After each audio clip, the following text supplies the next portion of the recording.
Programang ito ay rated SPG. Striktong patnubay at gabay ng magulang ang kailangan. Maaaring may masiselang tema, lengguwahe, karahasan, sexual, horror o droga na hindi angkop sa mga bata. Jesus Nazareno di Magiba.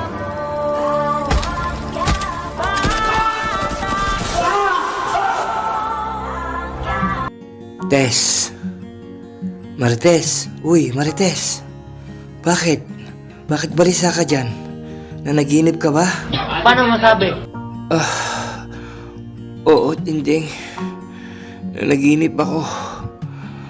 At yung panaginip ko, talagang totoo.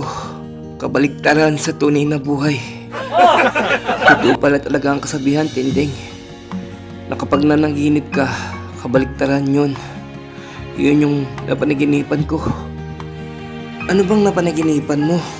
Sabi ka ng sabi ng panaginip, ayaw mo namang ikwento. Paano ko malalaman? Sino napanaginipan mo?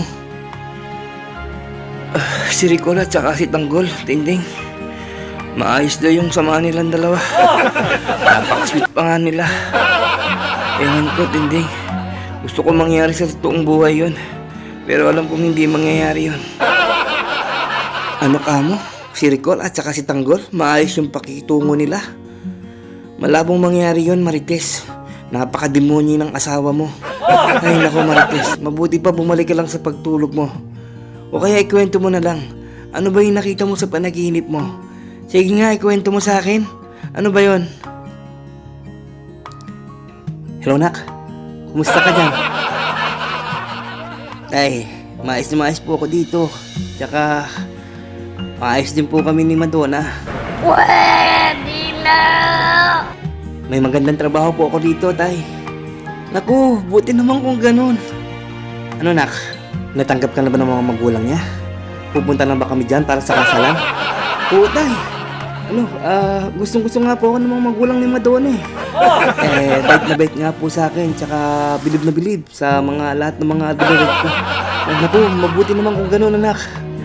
Kapag kinasal po kami ni Madonna, dadalhin ko po kayo ni Santino para dito na rin po kayo tumira. Pwede na! Naku, Nak, yan talaga pangarap ni tatay, yung magkasama-sama tayo. Tay, sige na po, kasi sobrang busy po sa trabaho ko eh. Tawag na lang po ulit ako sa inyo. Okay, Nak, ingat ka dyan ha, at laging magdasal. Love you. Marites, ayoko nang marinig. Huwag mo nang ituloy yung kwento mo. Mabuti pa matulog ka na lang ulit. Nako, lalo lang ako nang gigigil dyan sa asawa mo. Demonyo yung asawa mo, kaya hindi mangyayaring babait yan sa apo kong si Tanggol. Batang Quiapo, oh, oh, oh, oh.